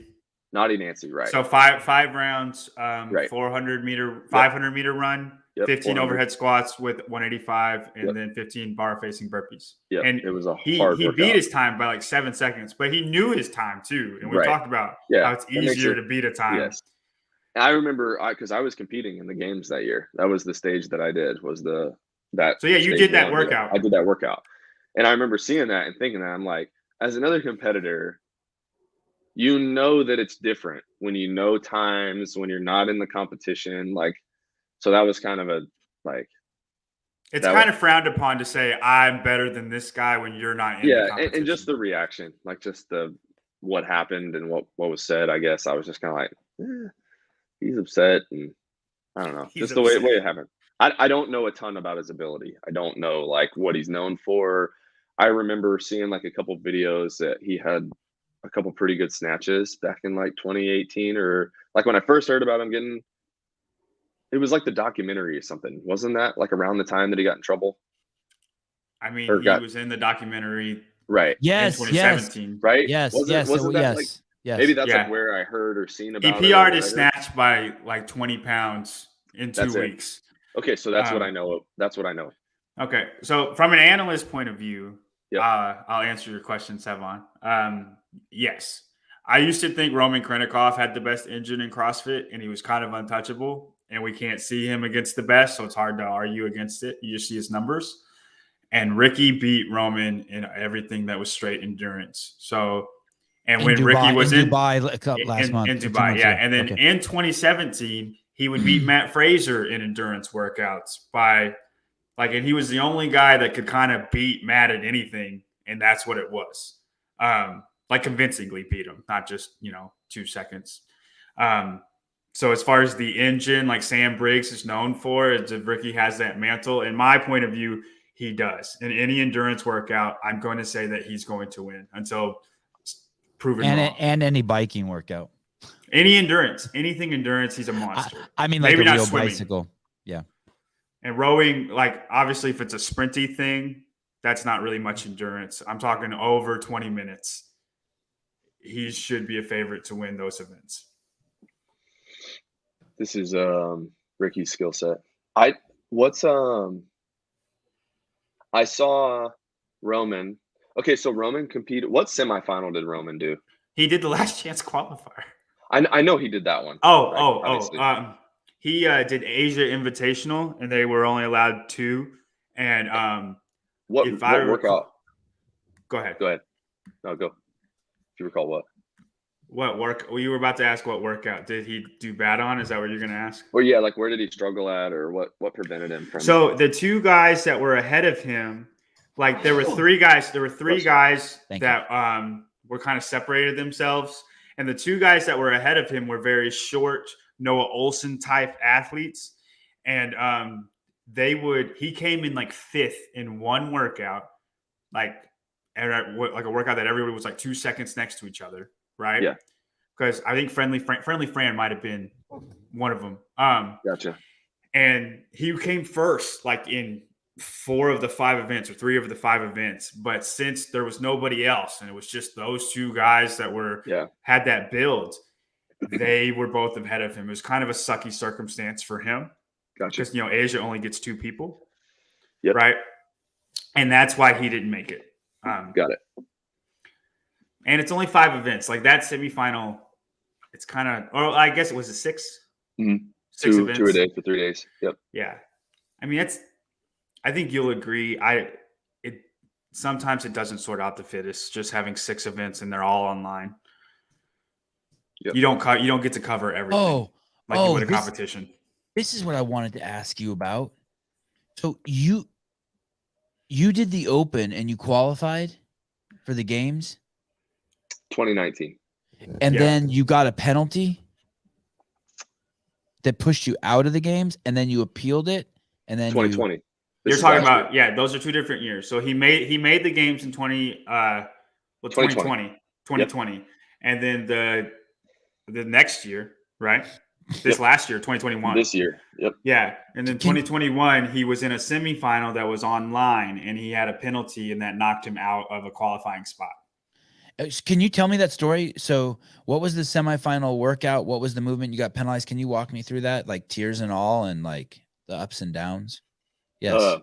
Friendly Fran. Event number 1 from the Atlas Games semifinal, which was the online format. And all the semifinals that were online had the same workouts, right? CrossFit made the workouts. Mm-hmm. Yeah. I think so. Yeah. So there were 6 events, and I did the Atlas Games online. I did it at Mayhem, and the first event was the Friendly Fran, and the second event was the dumbbell deadlift, GHD, dumbbell overhead squat workout. So we did the Friendly Fran workout, and we did it at the barn, and I PR'd my time from stage. Remember, we did that workout in stage 1. Yeah. The 115 thruster chest to bar workout. So I PR'd my time. I was super pumped about it. I was close to 4 minutes, and I think I came in 10th place in Friendly Fran. And then in the world, in that semifinal. Okay. Yeah, in that semifinal. Oh, okay. Sorry. And how much did you beat your time previously? Yeah, by 40 seconds. I'm pretty sure I got. Stage 1 I was 440, and then on the semi online I think I was 405. So I was super pumped about that. Did you just approach it differently? Yeah. Or yeah, maybe. I don't know. Put that in perspective. Sevon, 405 would have been like 6th at the CrossFit Games. Okay. That time would have been right, So- Tyler. I'm not sure. I know, So- like Noah was 2nd with 358. So with.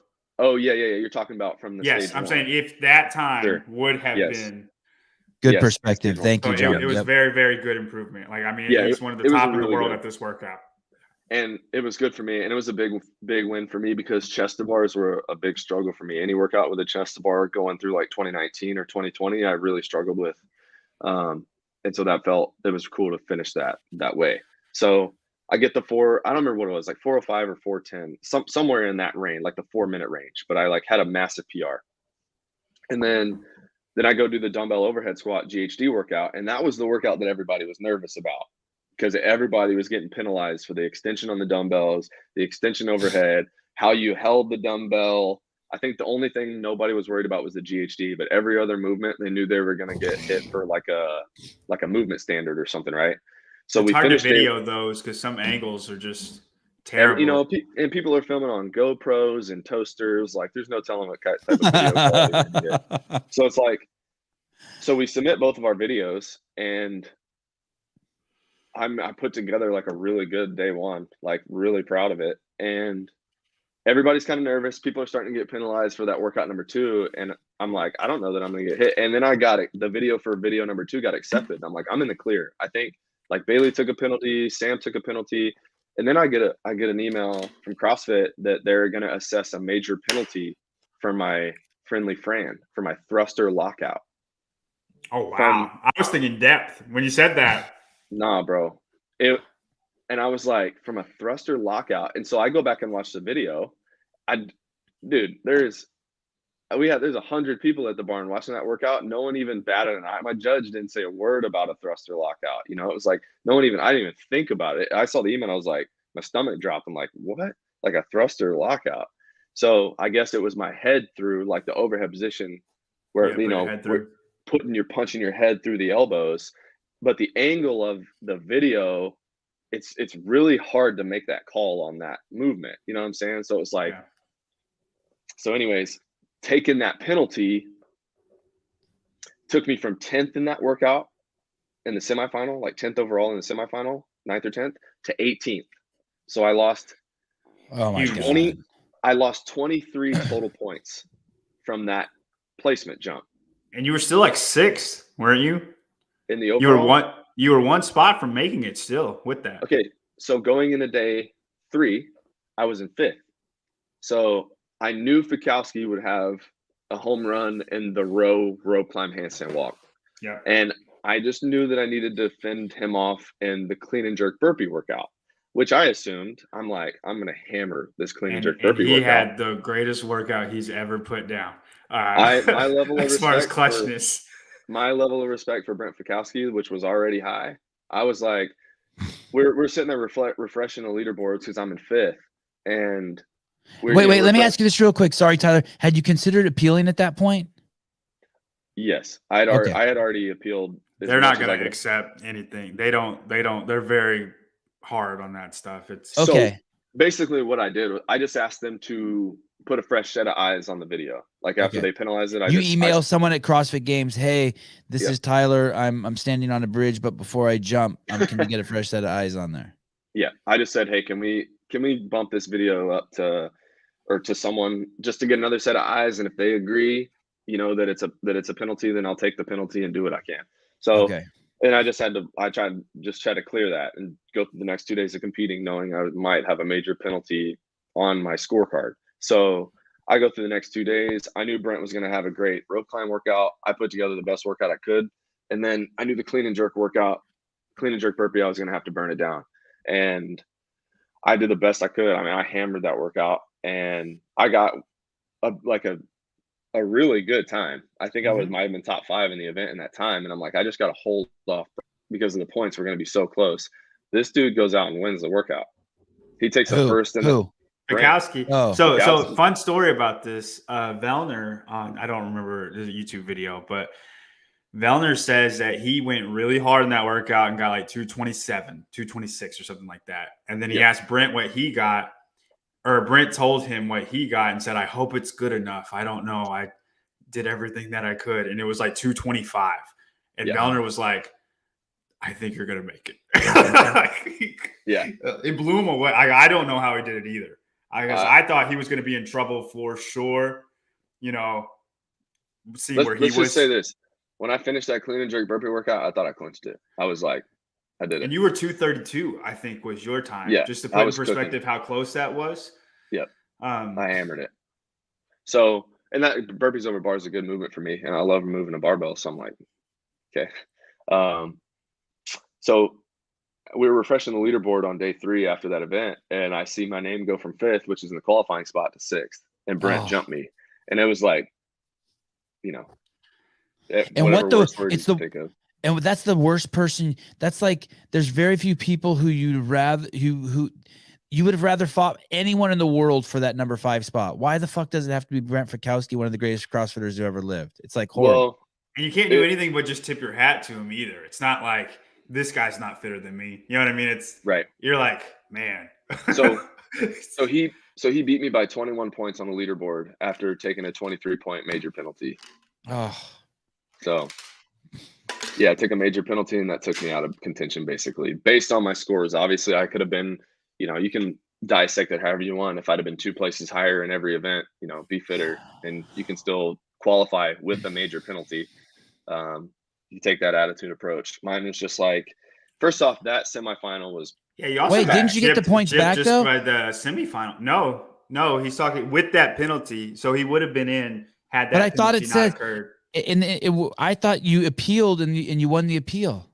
That was from what you're asking me about now is from the Open in 2009. Well, it was the second Open of 2019. That was the Open we did in the fall of 2019 when I took a major penalty on the toe to bar double under thruster workout. They assessed me and gave me a major penalty. I appealed it based on language, on like conflicting language from their Open video standards and something like that, and they reversed it and gave me the points back. That was when I qualified for the games through the Open. Yes. Okay, so I'm sorry, I got the 2 stories confused. So that story you just told, basically you ended up not being able to go to the games if Fikowski knocked you out by 2 points. And Sevan, major penalty. Let me read you the 5 who made it from that semifinal.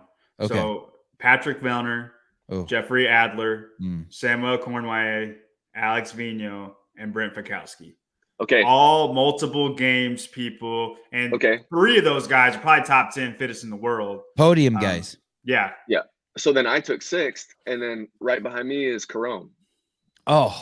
Alexander Carone. So there was 7 or 8 dudes in that semifinal that. And Logan Collins was in that one too. Phil Toon. I know we just interviewed him. Phil was in there. Yeah. Did you choose that one? So. Because you knew all the Canadians were going to be in that one. Well, I wasn't 100% sure, but going into that year, my brother got married this year, and I wasn't going to miss it. I was going to be the best man, and I knew going into 2020, if I got assigned to a regional or a semifinal that was on his weekend, I was just going to have to call 2020 a wash because I was going to be there no matter what. I got lucky, and they were like, "Man, you could pick one of 4." And originally, I wanted to do the MAC in Knoxville, but that was the weekend that my brother got married down in Louisiana. So I chose the next best one, which I thought was the best option for me. And that was the last weekend because it was away from my travel weekend. I could get back to normal training. Granite Games was 5 days after the wedding. So I wasn't going to try to travel back home from Louisiana, then travel up to Minnesota. So then I had between Vegas and Atlas Games. And in my head, I'm like, I feel like Vegas is like a destination, right? So I felt like a lot of athletes would want to go to the Vegas one. Yeah, Noah and all of them were definitely going to do that one. Like they had said, they were all going to do that one. It was really a flip of a heads or tails. Like go to Vegas or go to the online one with all the Canadians. So you're ready. You're ready for the games. Yeah, yeah. I was 2 or 3 spots short in 2019. I qualified in 2020, and then we got the COVID curveball, and then I was 1 spot short twice last year because I went to the last chance and took 3rd. Yeah, that bubble's savage. Yeah, and with Roman not being able to come to the States, So we only sent one person from the last chance qualifier. Were you able to appeal that at all? Did that have any kind of, was that close to happening? Because we all thought Yeah. we thought that was the most unfair thing, because Roman probably knew he wasn't going to be able to come. Like, it was kind of universally known he's probably not going to be able to come. Yeah.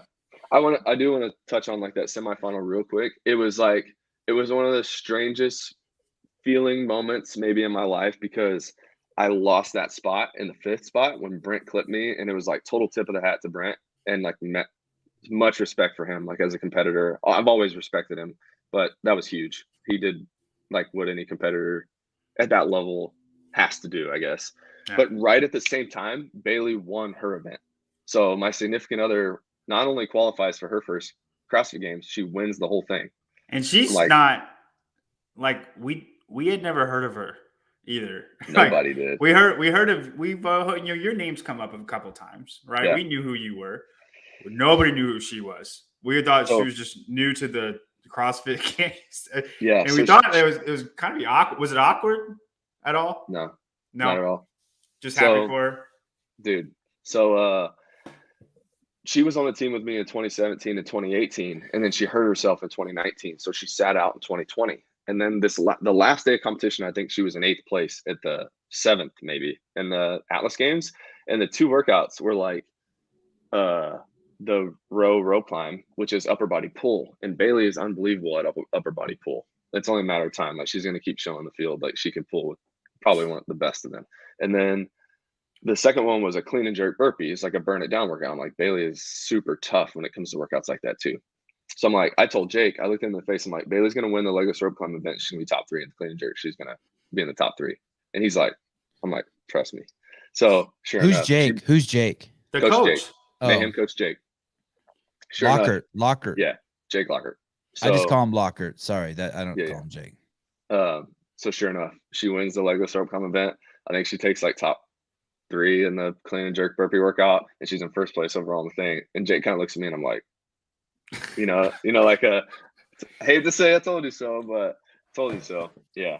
Anyways, that feeling, I was like, it was cool because it was like I felt like gutted because of what happened to me, but I was so happy for her that it just canceled it out. It was one of the coolest experiences ever. It was like, I mean, I could just forget about all the sadness or like gut wrench that I got, because what just happened for her was literally like storybook.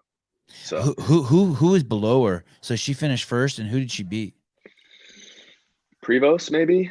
There was like, I think it was Carolyn Prevost was first, and by 1 point she was first. Bailey and Mackenzie Riley tied at second with again 1 point from behind. And then Emily Rolfe and Sydney McHaleson. Wow. Dude, they penalized Bailey. She won. They penalized her on a legless rope climb. She won. Dude, they penalized her for like clenching her legs on the legless rope climb or something like that. I'm like, on the way down. Nah, her capacity, she won that thing. So she winds up, so then I go into the last chance qualifier from that 6th place bid with Corone and Roman. And, there's 4 workouts over 2 days. And the 3 of us, I'm not sure who else was, there was a couple others maybe close, but the 3 of us pretty much duked it out over those 4 workouts. It was basically you 3. Taylor and Con were 30 points behind. Taylor Self and Con Porter. Yeah, Porter. But you 3, and I mean, Roman kind of by himself, and then blasted it between you and Corone. It was basically between you and Corone. Yep. And then, so after the 3rd place finish, and knowing that Roman probably wasn't going to be able to make it, I basically emailed CrossFit, and I was like, I said, if you said you weren't backfilling, they said they weren't going to backfill the last chance. And I emailed them and said, I know you said what you were going to do. I was like, I just want you to know I'll be at the CrossFit Games, and I'll be ready in case that lane's empty. It was kind of like what my email was. That's awesome. I just was like, I don't sound like Rudy or nothing, but I was like, I'll be ready to go, because Bailey's training in Cookeville to prepare for the games. And I was like, I'm going to stay ready. I spent 6 weeks preparing as if I was going to compete. So I was, CrossFit Games ready, traveling on that Sunday to Madison. Fingers crossed. Well, yeah, I mean, they said they weren't gonna backfill. I was like, I'll make it super easy for you. I'll be there anyway. You know what I'm saying? Like, I I mean, they change stuff all the time last second. So I mean, it's not a bad thought. I'm not. So Bailey Roman- is a Mayhem athlete. I'm confused. Yes. Yes, She is. Okay. Yeah, I wasn't. But she doesn't move down there. She has not made the move to Cookville. She's still living in Missouri, but she's not as committed as Samuel Cornway and Tyler Christophel. She hasn't made the move. She's still pretty committed though. She just hasn't moved. She's at the 99-yard line around the world. Yeah. So yeah, the situation with Roman, everyone was kind of like, is he gonna make it to the States? Including myself. Like, I want to see this guy compete live. Hey, is that an asshole move on his part? Should he have just not done the last chance qualifier? No. Nope. Okay. No, because he could have. Yeah, he's hopeful. It's up in the air. Change his visa. Okay. It's just a bad situation that nobody can help. I do sides. I do think that you backfill the spot. I mean, I agree. If he can't come, what does it hurt? It doesn't hurt anything, and the right people are there. And I think look at Christy Aramo, like the last chance qualifier had, very, the fittest people did not, there wasn't the 30 fittest people who are, whatever the games field was. Yep. Look what Will wrote. Don't worry, with the evolution of the sport now, they will backfill from the last. Yeah, fuck Dave. Dave fucked everything up. So, yeah, I definitely don't think it was a dick move on his part. I think he did what he had to do. This guy does look like Captain America. Pavandip Verdi says this guy looks like Captain America. That's awesome. He does look. That's good. Good, astute. Sorry, Tyler. Go on. No, you're good. He accepted his invite. He said yes in hopes that his visa would get cleared, I'm assuming. And then I guess he took multiple shots at trying to get to the United States to get that approval to get over here. I'm like, I can't, he's trying to do his best to get over here to compete. It's not like there's nothing he should have done. What I think, for future of this, I would say for the future of the sport, maybe something to take into consideration is like Roman's case is unique, right? Because we're all kind of like, he's probably not going to be able to make it, right? Like it's kind of what we're thinking. So like maybe we should backfill that spot. And I'm like, well, to prevent this in the future, maybe something that could happen is like if you don't have your visa by this time, you know what I'm saying? It's still okay for you to compete. How about do the games in Russia and Siberia, where he's from? Do the games. I mean, honestly, you could do the games in Paris or any place in Europe, and he'd be able to come. It's just America. Just America. But I mean, I don't know why you just can't make an exception. We know what Roman is. We know the situation. You know what I mean? And especially for Captain America. You can you can just say, yeah, we probably, you know what I mean? I don't know why you just can't make that exception. Which one are you talking about? I mean, like if like the whole Roman situation, like you could just say we'll backfill the spot because it's Roman. Like I don't see the harm in saying that. Oh, wouldn't that be a great show if we did that? Just took Tyler over there, knocked on Roman's door. I know. I want to do that with athletes. Hey, come outside. Put down your raw fish or whatever you fucking Russians eat. Tyler's out here. No, don't put your snowshoes on. This is barefoot. Barefoot. Siberian pussy. Everyone knows everyone in Siberia is a bunch of pussies. Really? I thought they were all super tough. Oh, God, they're so tough. He talks like Captain America too. He does. They're so tough. I'm completely talking tongue in cheek. This guy Peter Yan, who fights in the UFC, they're like, "Is your life rough?" He's like, "Dude, every day living up here in fucking Siberia is life or death. It's like fighting to survive." Can you imagine living somewhere where 10 months of the year it's -30? No, thank you. Sounds horrible. Oh, they're so tough. They're so tough. The Russian. Can you imagine how tough the Russian army is compared to our army? Is Khabib Would you like your penis turned into a vagina before we send you to boot camp? Do you know, the U.S. government will pay for that. What? Is Khabib close to Siberia? I don't know where home is for him. For some reason, I thought he was residing in Moscow. Are you a UFC guy? I'm a huge UFC guy. The guy Really? like who wrestled. Oh, Sevon, yeah. All the fighters. I had Volkanovski on. Let me a couple. He interviews them months just ago. as much as CrossFitters. Yeah, Hey. Aljamain Sterling. Are you a UFC guy? Not really, but I know that kid Poirier's from the same city that I'm from in Louisiana. Oh yeah, great dude too. Great dude. I like I Dustin. used to not be able to stand him, and man, he won me over. He's cool. He's cool. He can throw down. Yeah, he can. He's got a. I know I have some buddies that are like doing MMA, jiu-jitsu stuff down in Lafayette, and a couple of them go to his gym and speak very highly of him. So Yeah, he comes across great.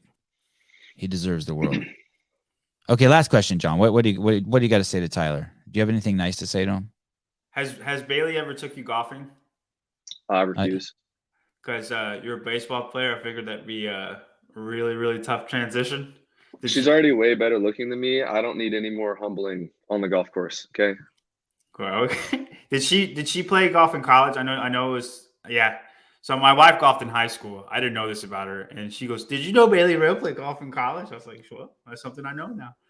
And it's just funny you're a baseball player because those swings are so difficult to get out of. Oh shit! We'll go to the driving range and she'll sit there and laugh at me while I try to hit balls, but that's about as far as it goes. Khabib is in Dagestan, which I knew it was a weird sounding country. Which is basically, so this is Georgia, Azerbaijan, Armenia. I mean, it's down there in the southern, one of the southern former states of the USSR. Interesting. Yeah, I knew it was Dagestan too, but my memory is just a mess. Republic of Dagestan. Hey, dude, good luck. How are you during the competition? Are you cool to talk to? Can we bug you a little bit? And I don't even care if you say no or don't say anything. Most of you guys don't respond during competition week anyway. Come bug me, man. Okay, cool. I'll probably send you some text with some links and shit. Love it. Yeah, we appreciate your time, Tyler. If you see Ricky and Vellner talking, lean in and try to hear what they're saying. It increases your value for us. You can sneak some media in for you. And even if you don't hear them, you can make some shit up and we'll report it as fact. Nope, not doing it. Not a man of integrity. You are a man of high integrity. John, do you want to say bye to him? I